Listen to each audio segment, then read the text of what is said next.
Now that we've covered requests, it's natural to move on to the responses part of the documentation.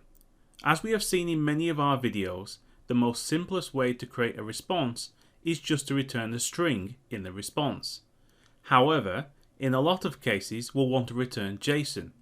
If you haven't heard of JSON, it's pretty important. In the past we might have used a thing called XML. In fact, this is still used in some legacy systems, but it has a lot of shortcomings. So today the industry has shifted towards JSON, which stands for JSON Object Notation.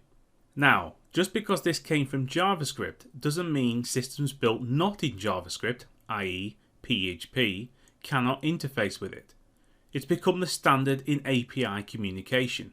To return JSON in a response, you can simply return an array. Laravel is smart enough to convert this into a JSON response. Let's see how and why this works.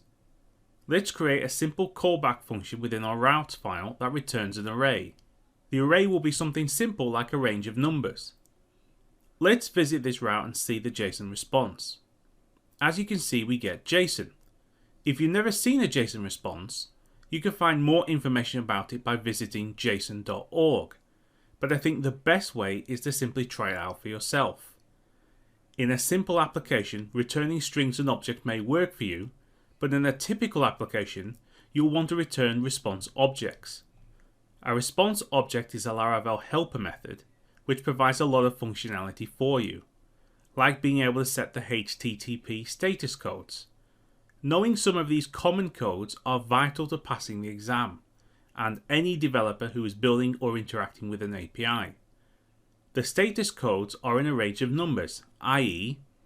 100 informational, 200 success, 300 redirection, 400 client error, 500 server error.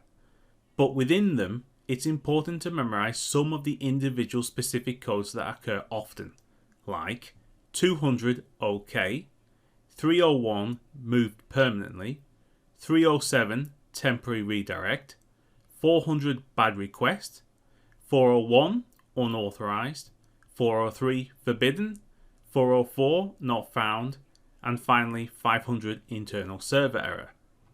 To set a HTTP status code on your response, simply attach the code you want as the second parameter within the response. An important note, if you do not provide a second parameter to the response method, Laravel will automatically assume you want 200, everything is OK response. After you've defined the response object, you can then chain any headers you would like returned in the response, using either the method header or the method with headers. I have no preference which one you use, but it's best to stick the same one throughout your application, unless you have a specific valid reason not to. Another great thing we can do with the response object is chain on a cookie. It's a simple method called cookie that you set the name, value, and the lifespan of the cookie. As with all of these methods, there are a few extra options, like setting the domain the cookie can be used, and whether or not it's only for secure HTTPS. But for more information, refer to the documentation. One final thing I want to mention about cookies is that they are encrypted by default, which is great if only your Laravel application needs them. But sometimes you want your front-end JavaScript application to read those cookies too. To solve this problem, you can exempt what cookies get encrypted within the accept variable inside the middleware encrypt cookies. We've covered a few topics within this video. I want you, as always, to try things out, but I also want you to memorize the HTTP status codes I presented within the slides. It's not the most exciting thing, but it's something that you'll need in the future, if not for the exam, but as a developer. We'll continue covering responses in the next video.